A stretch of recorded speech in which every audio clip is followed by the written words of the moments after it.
On behalf of the steering committee for the chair in Hindu Studies, and on behalf of the Indo-Canadian community of Montreal and Canada, it is indeed a great pleasure for me to welcome you all to an historic event this evening. It marks the successful campaign for funds for the establishment of the chair in Hindu Studies. It also marks the formal announcement by the Honorable Gerry Weiner of the participation in a very major way of the Ministry of Multiculturalism in the establishment of this chair. And finally, it marks the inaugural lecture by Dr. Sivaraman, newly appointed professor to the chair in Hindu Studies. Let me give a very brief history of the project. As you all know, there has been a long-felt need in Canada to create opportunities for interested students to undertake a complete program in Hindu Studies. During 1984, a group of Canadians of Indian origin requested me to explore the possibility of establishing a chair in Hindu Studies within the Department of Religion at Concordia if sufficient funds could be obtained. Within 60 days, through the efforts of a number of interested members of Concordia community, the necessary approval by the university was obtained. A campaign to raise funds was officially launched on 25th of May, 1985, by holding a special benefit dance performance, which was organized by Bharatiya Sangeeta Sangam of Montreal, with Dr. Kenneth, rector of Concordia, as the chief guest. Over $28,000 was raised at this function, a record fundraising event for our community. Since that time, through the dedication and hard work of many individuals, as well as through the generosity of many contributors, the total amount of the funds raised to date exceeds $500,000.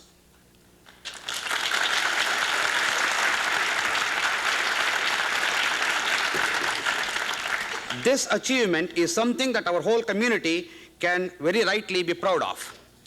Early this year, the university decided to establish the chair in Hindu Studies, even though at that time it was going to be only partially funded by the money raised through the campaign. On behalf of the committee, as well as our entire community, I would like to express our special thanks to Dr. Kenneth, the rector, and Dr. Maurice Cohen, vice rector, Institutional Relations and Finance, for this decision.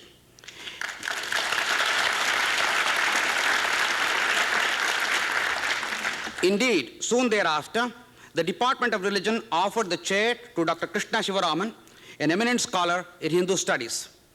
We are indeed very fortunate Dr. Sivaraman accepted the position and has joined Concordia University.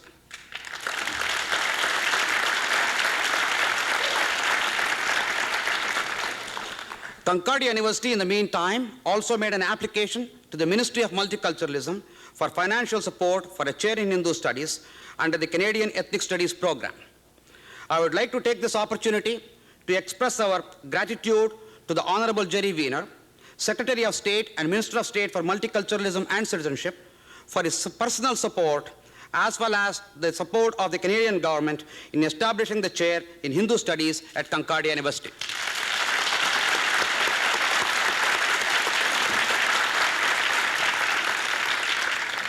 La chaire en hindouisme est donc fondée. Notre rêve de pouvoir partager la richesse culturelle et philosophique de l'Inde avec nos concitoyens s'est maintenant réalisé. Grâce à cette chaire, nous, Canadiens originaires de l'Inde, savons que non seulement nos propres enfants vont apprendre à mieux apprécier leur héritage culturel, mais que les Canadiens qui suivront des études en hindouisme pourront mieux comprendre leurs concitoyens d'origine indienne qui sont établis au Canada. C'est un moment de grande fierté pour chacun de nous, d'autant plus que cette chaire est une première en Amérique du Nord et peut-être dans le monde entier. The chair in Hindu Studies is in place, sharing the rich philosophical and cultural heritage of India with our fellow Canadians is a dream come true. With the chair, we Indo-Canadians know that not only will our children learn to appreciate their own background better, but Canadians who pursue Hindu Studies will be able to better appreciate people of Indian origin who have made Canada their home. It is indeed a proud moment for each and every one of us, particularly in view of the fact that such a chair is the first of its kind in North America and perhaps in the world.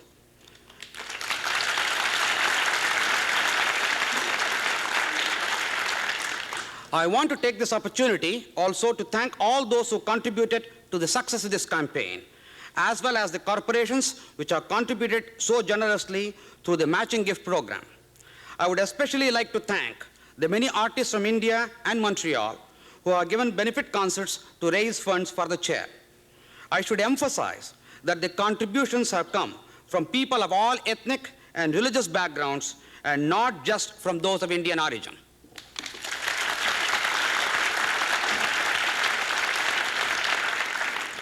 On behalf of the community, I would like to express our gratitude to the university for agreeing to establish the Hindu Studies program at Concordia. There are a number of individuals at Concordia who have supported this initiative, and it is not possible to list all of them. However, I would like to acknowledge the support of Dr. June Chekelson, an ex-Dean of Arts and Science, Dr. Maurice Cohen, Vice Rector, Institutional Relations and Finance, Dr. John O'Brien, Rector Emeritus, and of course, Dr. Patrick J. Keniff, our Rector and Vice Chancellor.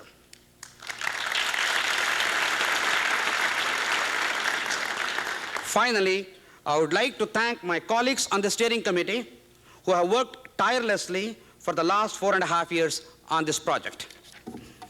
Before I request Dr. Keniff, Rector of Concordia, for his welcoming remarks in the introduction of the Honorable Minister, I request you all to stand up for a minute or two when I will offer prayers taken from the Hindu scriptures.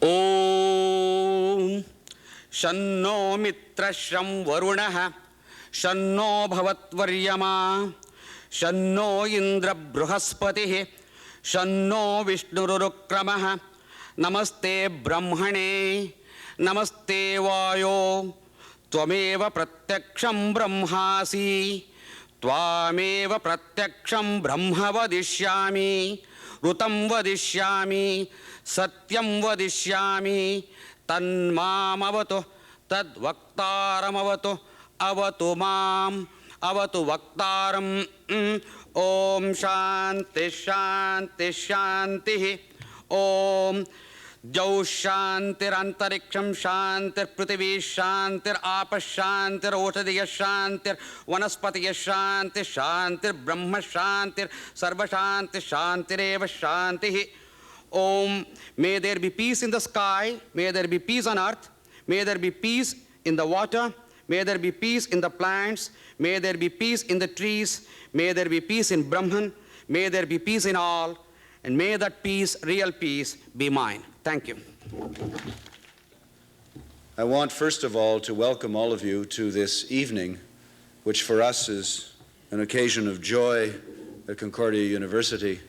It's the inauguration of the chair in Hindu Studies, a dream which began many years ago, even before my time, with the support of my predecessor, Dr. John O'Brien, and which, through many efforts, tireless efforts, has made this event a possibility. Je voudrais vous dire un mot de bienvenue de la part de l'Université Concordia à cette occasion qui en est une très joyeuse de l'inauguration de notre chaire en études hindoues. L'Université Concordia est un établissement universitaire qui est lié de très près à la réalité montréalaise, qui est une université que l'on qualifie d'urbaine et qui reflète dans sa composition et dans sa philosophie d'action cette réalité complexe qui est le panorama culturel de Montréal. Et la personne que je vais vous présenter ce soir est un individu qui lui aussi, même si maintenant il consacre ses efforts au bien-être de l'ensemble du pays, un individu qui est très enraciné dans cette réalité montréalaise. Je parle évidemment de l'honorable Gerry Weiner, le secrétaire d'État et ministre d'État au multiculturalisme et à la citoyenneté. I could do a detailed biography of Gerry Weiner, and he probably would say I recognize myself through all of that, but there really are a few very brief and wonderful things to say about his track record.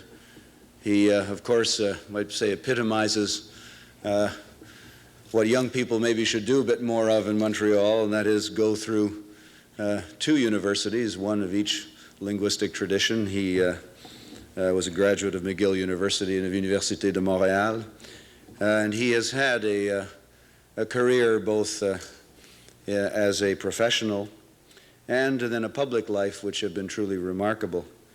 I first met him when he was serving in the municipal political scene as a mayor of Dollard-des-Ormeaux and involved with the Montreal urban community. And in those days I was enjoying myself as Deputy Minister of Municipal Affairs, and it was a delightful occasion to meet him in various meetings in which we were involved at the time. In 1984, of course, he went on to a career in federal politics, which led him to rise within the government to the position he holds today as Secretary of State and as Minister of State for Multiculturalism and Citizenship. Gerry Weiner is a man who has the good fortune in the federal cabinet at the moment to be working so closely in an area in which he truly believes. His interest in cultural communities, his commitment to intercultural understanding have been truly remarkable. The fact that he has agreed to come here tonight to celebrate with us this addition to Concordia's already rich mosaic of intercultural academic activities, we are truly grateful to him for having agreed to be with us for this occasion. So without any further ado, it's my privilege and great pleasure to welcome the Honorable Gerry Weiner and ask him to say a few words to us. Distinguished guests, distingués invités, ladies and gentlemen, mesdames et messieurs, namaste. Today is an exciting day for the Indo-Canadian community, for the faculty of Concordia University, for Montrealers, and for us all. Let me tell you a bit about the history behind this evening's ceremony. 4 years ago, some of this city's most dedicated Indo-Canadian leaders came to the cramped quarters of my constituency office on Boulevard des Sources. They came to tell me about their proposal for an academic chair of Hindu studies. I brought the project to the attention of my colleague, David Crombie, when he was the minister responsible for multiculturalism, because I thought it represented an opportunity. Here was a chance to encourage understanding and advance equality within our communities. Months and even years passed, but step by step, their proposal grew and took shape. It captured the imagination of many, the Indo-Canadians, the academics, the politicians, the people within this very room. When I became Canada's minister responsible for multiculturalism, I didn't forget about my personal pledge to the Indo-Canadian community. I did my best to accelerate the process, but we wouldn't be here tonight if it had not been for the ongoing commitment of the Indo-Canadian community and that of the people of Pierrefonds-Dollard. As a cabinet minister, I make many announcements of varying consequence all over the country on behalf of the federal government. But this evening, it is a privilege for me to announce the award of an endowment of $400,000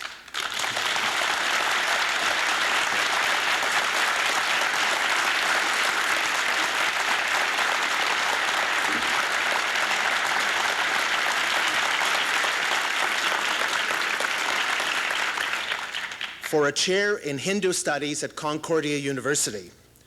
A success like this one is not a coincidence, a quirk of fate. It is an achievement. Behind every realized aspiration, there are people committed to an idea, dedicated, energetic individuals who sweep away obstacles with the appealing force of their intellect their creativity, and even their sheer tenacity. This evening is a testimony not only to the value of higher learning, but also to individual initiative. It has been said that a single person can change the entire course of history. Our history books are filled with inspiring, courageous men and women who stood up against injustice and provided a superior kind of leadership. The Martin Luther Kings, the Gandhis, and the Mandelas of the world have shown us the extraordinary impact one inspired individual can have. I believe that within Canada, individualism is just as vital. The willingness of individual Canadians to do their part, to meet their responsibilities, will determine the progress we make as a nation.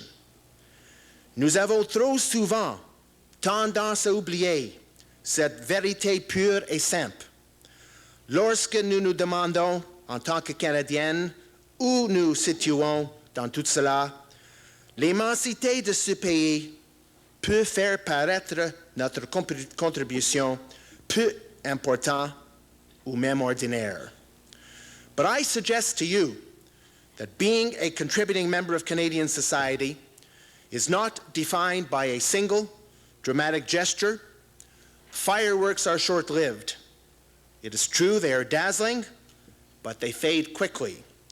Within government, I have seen that real change and real progress is often undramatic, even unspectacular.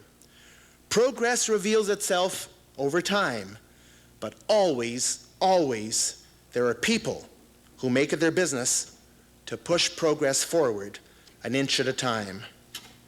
Many men and women within the Indo-Canadian community helped to generate the groundswell of support for this Hindu Studies chair.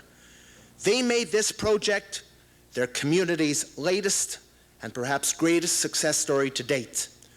The chair will represent a living tribute to the very people who championed it, and to these untiring individuals, thanks are due. I know there's also much excitement and enthusiasm here at Concordia over what is a historic first within Canada's academic community. The academic community has set the example for Canada's institutions by recognizing the resources and opportunities of our pluralism. Concordia has helped bring to life the first Hindu Studies chair anywhere in Canada.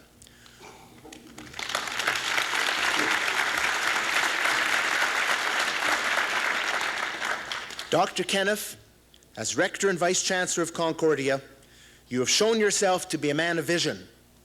Through your foresight and that of your colleague, Professor Oppenheim, Concordia has opened its prestigious corridors to a fresh, new breeze of multicultural learning.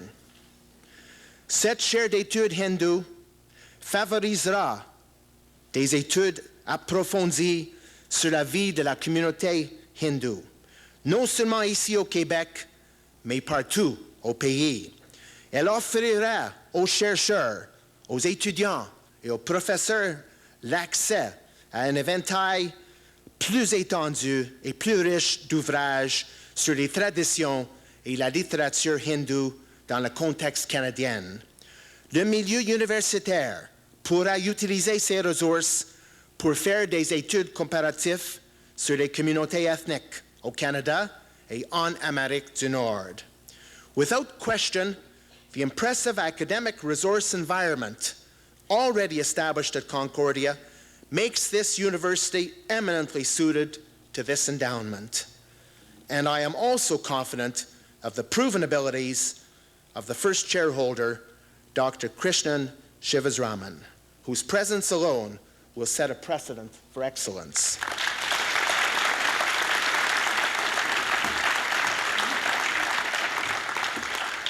We live in a complex era. These are times of progress and adventure in the scientific and technological fields, and in the area of human and political relations. But equally, they are times of conflict. They're times of inequality. How can we know where to begin to resolve the problems of this modern age? I suggest to you that we can start by realizing that ultimately all our problems are human problems. To resolve them, human actions and human solutions are necessary. C'est pour cette raison que la recherche en art, en sciences sociales et en sciences humaines revêt tant d'importance. Ces disciplines jouent un rôle primordial car elles sensibilisent la population, l'incitent à s'interroger, elles nous forcent à nous regarder bien en face dans le miroir que nous tend le savoir, à faire notre examen de conscience et à examiner la voie dans laquelle nous nous dirigeons. La recherche dans ces domaines nous oblige à une réflexion plus approfondie qui s'impose si nous ne voulons pas nous contenter de réagir de façon défensive au changement, mais plutôt déterminer notre destinée. Ce soir, la chaire d'études ethniques que nous inaugurons concerne notre présent et notre avenir. Elle traduit notre confiance dans la conscience sociale et le souci d'humanité du peuple canadien. Ce soir, le gouvernement du Canada a manifesté son engagement envers des initiatives qui reflètent ce sentiment national. Cette chaire exprime notre croyance de la coopération, la compréhension mutuelle et l'égalité parmi tous nos peuples. As Radhakrishnan, an eminent scholar and former president of India, once remarked, Hinduism is more a culture than a creed. When Canadians of all cultures come to know and understand the Hindu experience, they will better appreciate the contribution this culture can make to our diverse society. We are a young nation. We can learn much from this vibrant culture developed over 5,000 years ago and now. How fortunate Canadians and all people would be to understand the Hindu search for spiritual perfection, to appreciate the merits of a culture founded on a deep respect for life in all its forms. How fortunate indeed. I have a vision of an equal Canada, a nation where each and every culture is deemed of equal worth, where every Canadian man and woman is equal. And I am determined to circulate these ideas, this vision. Every day I attempt to do so with the wholehearted support of every one of my colleagues within the federal government of Canada. There is no stopping the steady stream of progress Canadians are making together, but we need more individual commitment and individual energy to get us there. To members of the Indo-Canadian community, I say, remember your contribution to this day. And sometime in the future, when your children, or perhaps your children's children, ask, who am I? Tell them this: you are a Canadian, you are of Indian origin, and you have a rightful place in all of this country's institutions.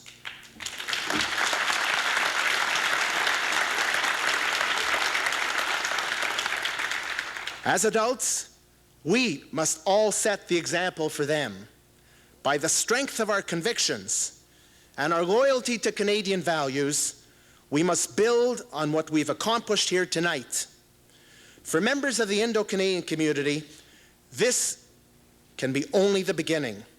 I urge you, continue to aim high and match your hope with industry and with vision. As Gandhi once said, my life is my message. Let your life speak for you.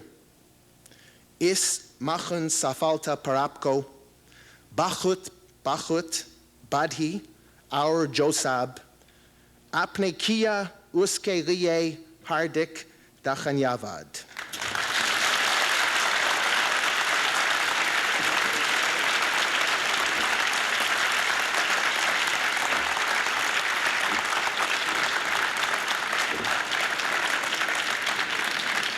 You should hear my Hebrew now. We'll really get going. Ani ana v'ani ba. Now what that said is, I know what I am and I know what I must remain. And now I thank you all for helping to realize a better vision for our Canada. Let me just take a moment to present a check to Dr. Kenneth, if you don't mind.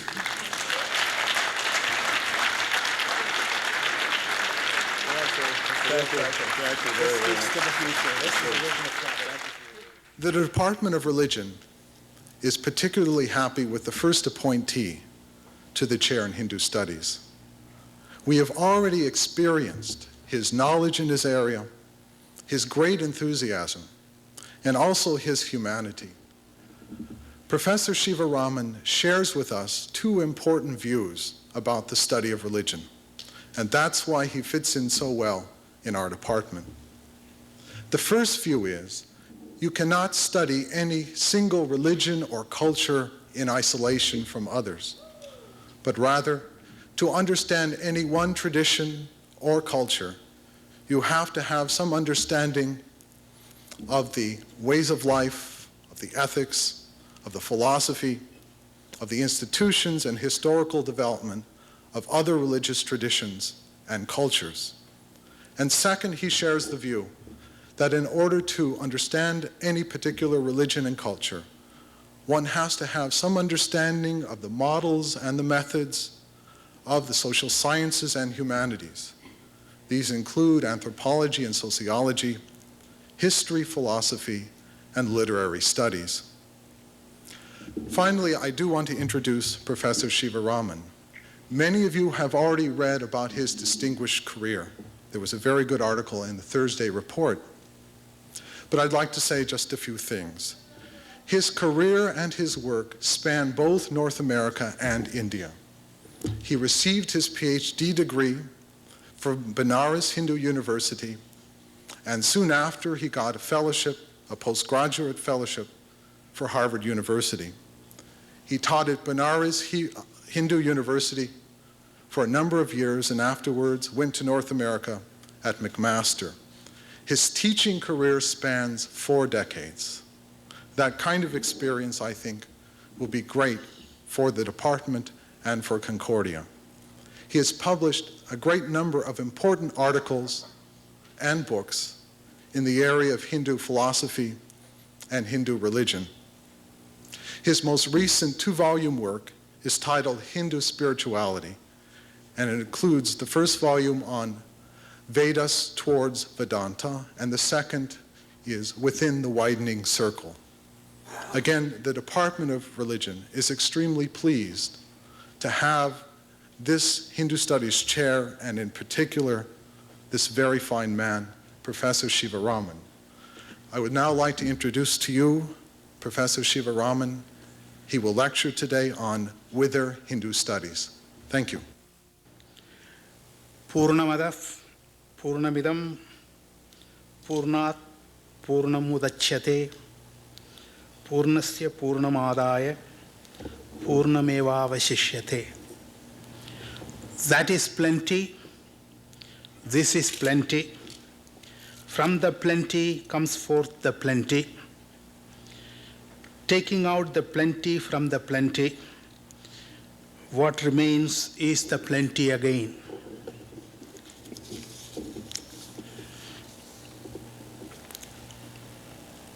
Mr. Chancellor, Honorable Minister of Multiculturalism, Director and Vice Chancellor,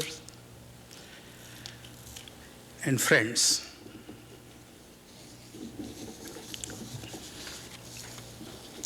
In taking up my duties as Hindu Studies Chair Professor at Concordia University, I feel it proper at the very outset to thank, on behalf of myself and on behalf of the 500 million and more of the Hindu community at large in the world, the steering committee, and especially its leader, Dr. M.N.S. Swamy, whose legwork, among other factors, was mainly responsible for the creation of the chair.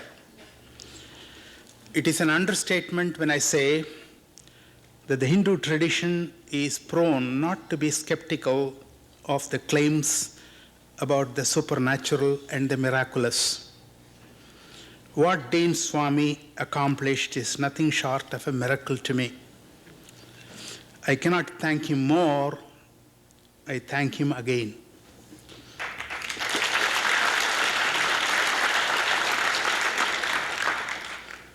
The endowment of a chair in Hindu studies is, needless to say, an event of considerable significance. And believe me when I say that it has no precedent, either in the Western world or even in India itself, strange as it may sound. There have been chairs relating to Indian studies in general, the well-known Spalding Professorship at Oxford, the no less important Sayajirao Gaikwad Professorship in Indian Civilization and Culture, both of which, by the way, were instituted for the sake of the late Professor Radhakrishnan, to accommodate him. And there have been similar other professorships relating to Sanskrit studies and other area studies of Indian culture. But few of them, none of them, to the best of my knowledge, is in Hindu studies as such. There is, of course, the Hindu University of Benares, in which I had the privilege of teaching for 2 decades, which was founded like the Aligarh Muslim University as a national institution, and in which there are, as constituent colleges, the College of Sanskrit, the College of Indology, among other things, but no department earmarked as Hindu studies. A chair in Hindu studies in Canada, even as it is an unprecedented occurrence, it also represents for me what can best be described as an act of faith. A faith no less intense than the faith behind construction of churches and cathedrals.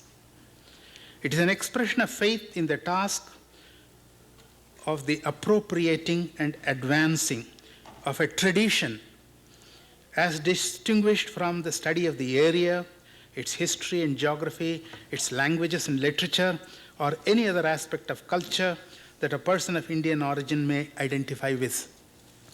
It is a task of appropriation and inculcation of the general awareness of the Hindu tradition as such, and what it entails in the context of contemporary life and thought, in the context of a community of discourse as a necessary part of a vision of and participation in a larger community life. The endowment of the chair is also an expression of the faith of the Hindu community in and around Montreal, in the province of Quebec, to which destiny has brought them, and in the Concordia University, as a suitable channel through which to make the Hindu tradition and its vast spectrum known more widely and in greater depth. The policy of multiculturalism is unique as almost the defining characteristic of what it means to be a Canadian, and is a way of life for the residents of Montreal in Quebec. If Canada is the bridge between cultures, Quebec is the lane of the bridge on which people different in color and speaking different languages move on every day. The chair set up with the concurrence and support of Concordia University and the enthusiasm of its rectors, both old and new, is rightly perceived as offering unique educational opportunities for Indo-Canadians, as well as providing a better appreciation and understanding among all Canadians of the cultural and religious traditions of India. In particular, it is seen as providing access to the history, language, culture, and philosophy of the Hindu tradition in all its compactness and differentiation. To know the Hindu tradition in a way at once disciplined and committed. That's what bringing a subject within the walls of the academia means. To know the Hindu tradition thus is a step in the direction of appreciating a tradition on its own terms. That is to say, in this case, in terms of Hindu self-understanding, as well as Hinduism indeed is and has been understood and interpreted from the perspective of the West. I will presently say more about this concept of Hindu self-understanding, but let me first say the following about understanding of tradition. Self-awareness of the need for comprehending tradition as such, one's own as well as others, is indeed a concern that today stands across the board of different religious traditions as the great question underlying the academic study of these traditions. The discipline of religious studies may be said to have come of age, I even venture to think, but only to the extent that it is able to address and isolate this question. The Department of Religion at Concordia is renowned for its promotion of Jewish and Catholic studies and for including among its members those whose interests and expertise extend to the field of India, Islam, and Hindu institutions, not to mention some graduate students whose research relates to India. I cannot congratulate the Hindu community more for having the endowed chair located as integral to the Department of Religion at Concordia. It is my hope that with this introduction of a new element of intellectual encounter between representatives of diverse traditions, Concordia will be continuing the process already begun at universities such as Chicago and Harvard. One more observation before I come to the theme of my address. The endowment of the chair in Hindu studies, accomplished at no small cost and sacrifice on the part of the thoughtful members of the community, both visible and not so visible, also bespeaks practical good sense and vision about the future, a future in which one is enabled to cope with the strains of living in the modern West, but also to go beyond modernity. The ultimate purpose of the chair I visualize is to build up in the university a permanent interest in the great religious systems of the Hindu tradition, to set forth its development and spiritual meaning and interpret it through discourse, discussion, and research, by comparison and contrast with the religions of the West, with the aim of bringing together the world's great religious traditions in closer understanding, harmony, and friendship.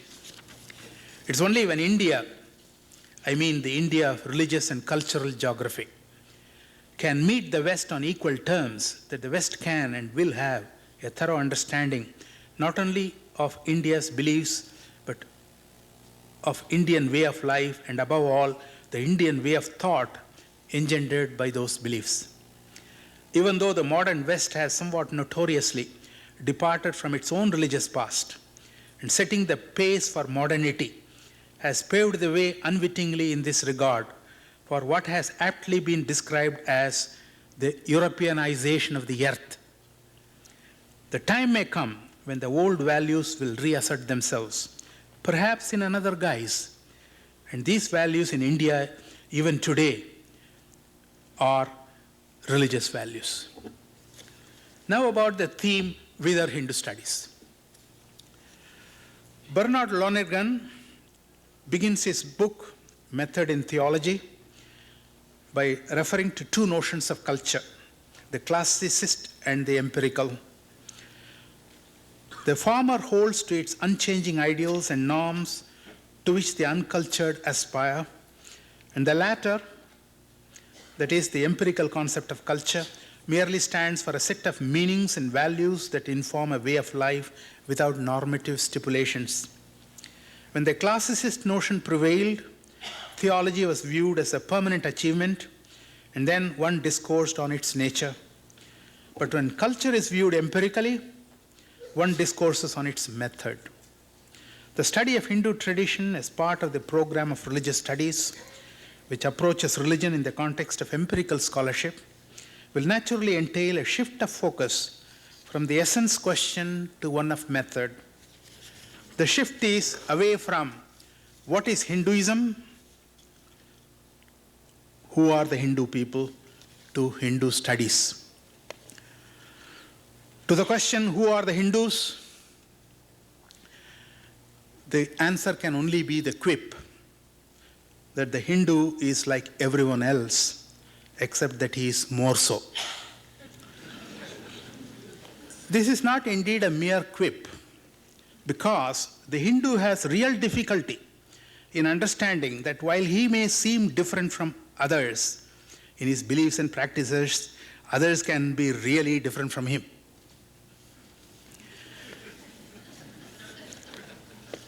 So the question that we have to ask in the present context is not what is Hindu studies a study of, but what should Hindu studies study? The question, what is Hindu studies a study of, can only be answered within the terms of shifted interest. Thus, a Hindu study is a study of a study of a study of a study. The naming of the endowed chair as one of Hindu studies instead of being a chair of Hinduism or of the religion of some ethnic group, therefore, is significant.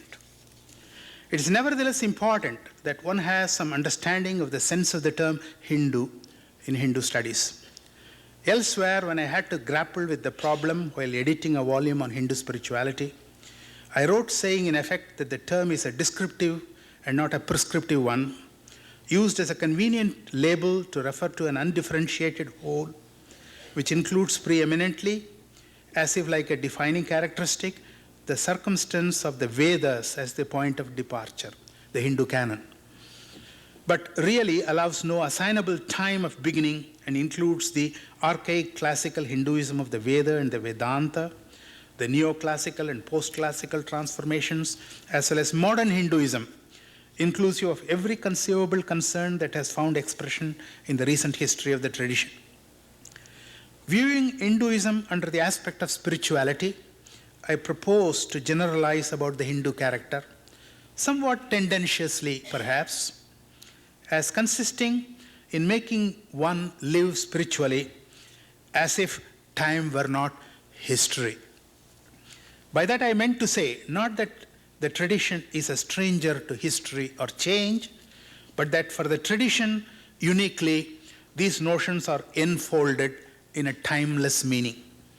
I want to say something similar in the present context in support of my proposal that the future direction of Hindu studies must reflect the self-understanding of the tradition in this particular regard. Whatever difficulties one encounters in rendering the Hindu as a viable concept of history, the fact remains and cannot be gainsaid that it denotes a vibrant living tradition. It is not only the representation by modern Indians of themselves, which the West is eager to categorize and criticize as Neo-Vedanta, but also the representation of those who visited India in the past, the Greeks, the Chinese, the Arabs, and of course the Europeans, all by a striking consensus experience the sense of a living culture, conscious of its continuity and unity in terms of an underlying vision and a way of life. A statement about a religion, observed Professor Wilfred Cantwell Smith, who is both a great Canadian and a distinguished historian of religions. In order to be valid, a statement about a religion, in order to be valid, must be intelligible and acceptable to those within. Needless to add, it must also be meaningful to the outsider who makes it. The issue of insider and outsider is, of course, a moot question, and I may even say is somewhat against the grain of the true Hindu sensibility. The Hindu philosophers' penchant for arguing and refuting notwithstanding, I have learned to understand the distinction made, which is heuristically significant from the point of view of study and scholarship, in a manner which shifts the attention away from the so-called spokesman or representative, a dubious and obscure notion I concede, to attitudes involved in interpretation. Scholarship is a moot problem in the general context of modern Indological writing, established by the labors of the Western Indologists, and more recently, if also more spectacularly, by the efforts of Western and West-inspired social scientists. The outsider, within quote, will be typified by the modern Western approach, not the same as the Westerners' approach. With its unquestioned objectivism and historicism, I would like you to underline the ism there. My objection is not to the objectivity, but the objectivism, not history, but historicism, which refuse to accord due recognition to the reality of a living tradition or its claims as integral to the approach. The insider will be the one who finds such an objectivist approach and its negative posture toward the tradition questionable. To restate the distinction in the language of another eminent Canadian, from whom I also learnt a lot, the late George Grant, who considered the modern scholar an outsider to the classical studies before the Enlightenment. The true outsider is one for whom the past becomes what we learn about, not something we learn from. The equation of objectivism with an outsider's perspective is not without warrant from ancient Hindu thought. In one of the historically and geographically defined expressions of Hindu religion, the labels of inside and outside, antaram, bahyam, are utilized, borrowing from Tamil literary tradition, where speaking about the love experience, which is non-objectifiable, and yet everyone knows about it, is classed as interior discourse, and speaking about everything else as extrinsic, public, and scrutable discourse. I'm not here denying or decrying the relevance of the various dimensions of objective scholarship that have been developed in the past several centuries in the West to the task faced by Hindu studies. Textual and historical scholarship of the last century on the part of Western Indologists has indeed laid the foundations for our present access, including that of the Hindu laity as a whole, to ancient and classical Hindu sources.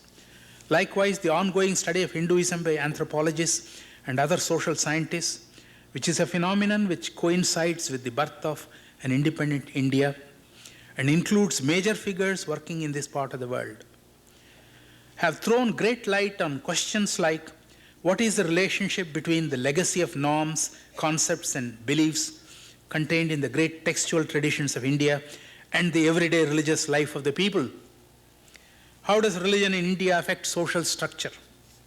These are extremely significant questions to ask and answer. And I have myself a modest share of collaboration as a member of supervision of these laudable efforts on the part of eager and energetic North American scholars. If I am critical of them, it is in the cause of envisaging the possibilities of study, historical as well as social scientific, of the more imaginative kind, contributing to an in-depth understanding of the tradition as hermeneutics from within, as well as an ordering of facts from an objective perspective from without. An objective approach and history in the sense of interpretation can be seen as dimensions of a reflective awareness of a total experience within the Hindu tradition. Let me now become more specific and to the point. The Hindu religious tradition is no longer a mere object of Western study, as in the case of the elephant by a zoologist of the life sciences faculty, but speaks back to the West. It questions the very ground on which the Western historical researcher stands, calls into question in an odd way, I confess, through its not clearly articulated disapproval, the basic presuppositions of social sciences themselves. It insinuates a philosophic objection even to the more liberal postures of hermeneutics and phenomenology as still typically Western forms of objectivism and historicism, and proposes, however inadequately, an alternative to the modern Western perception of the religious and philosophical situation of the world. In sum, Hindu studies as an autonomous enterprise purporting to speak from within and at the same time speak intelligibly must involve questions of hermeneutic conditions, religious commitment, as well as overarching philosophic vision and reflection based on the experiential dimension of consciousness and its invariable correlation with the texts and contexts that are studied as integral to the understanding. I'm not finished. I have a postscript, a concluding postscript, which is in the very nature of the case unscientific. It is true, I may even say a truism, that Hinduism has something for everyone on all levels of culture. There is Hinduism of the simple man with its faith in temples and sacred images, its ritual and in pilgrimages to these hallowed spots, to where the holy rivers meet. And there is the Hinduism of the artist and the poet with its opulent mythology and holy legends of sacred shrines, hagiologies. There is the Hinduism of the intellectual and the mystic, with its sacred writings and texts, exegesis, exegeting spoken words, as well as exegeting the unspoken. But underlying all these modes runs a characteristic disposition of looking at life and its meaning in terms of a cosmic basis. To understand one's place in the cosmic whole, described in the textual tradition and folk tradition alike as simply the world, loka, or as the all, sarvam, seems to be the primary thrust of this tradition. Of all the great traditions of the world, the Hindu most conspicuously is seized with the issue of understanding one's place in the cosmos.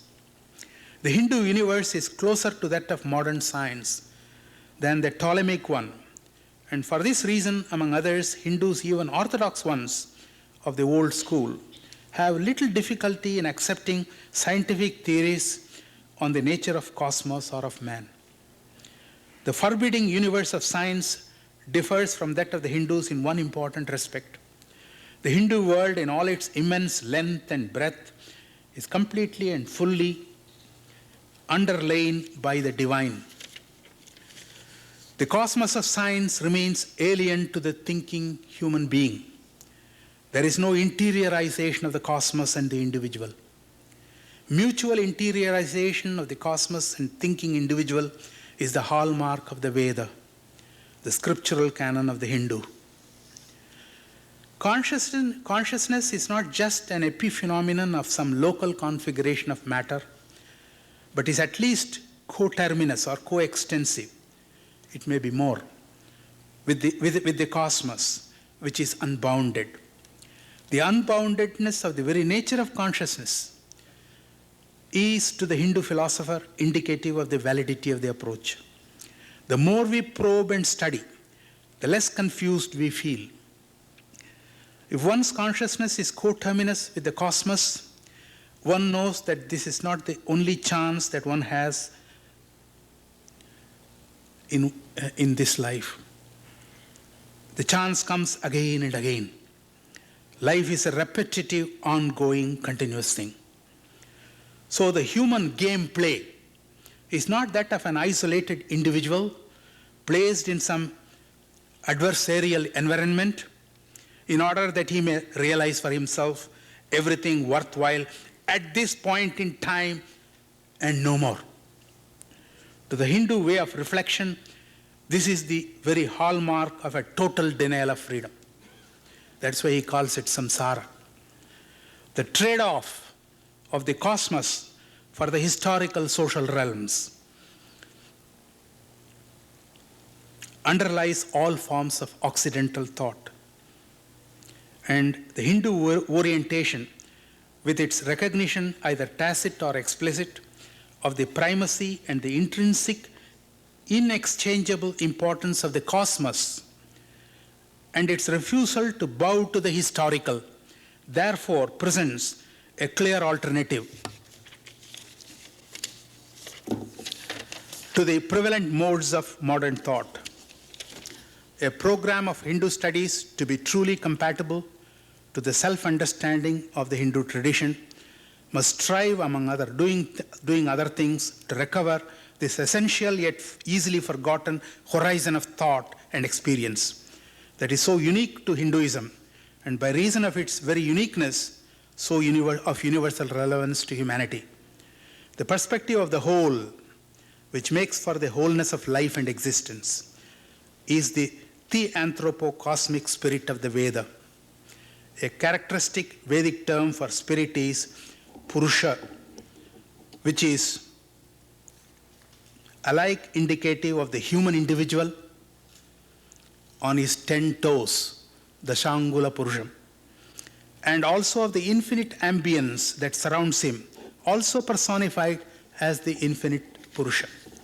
With your permission, I would like to read just the 2 lines of the Purusha hymn, which represents this horizon within which I submit Hindu studies must move, even when it addresses to most specific and concrete questions.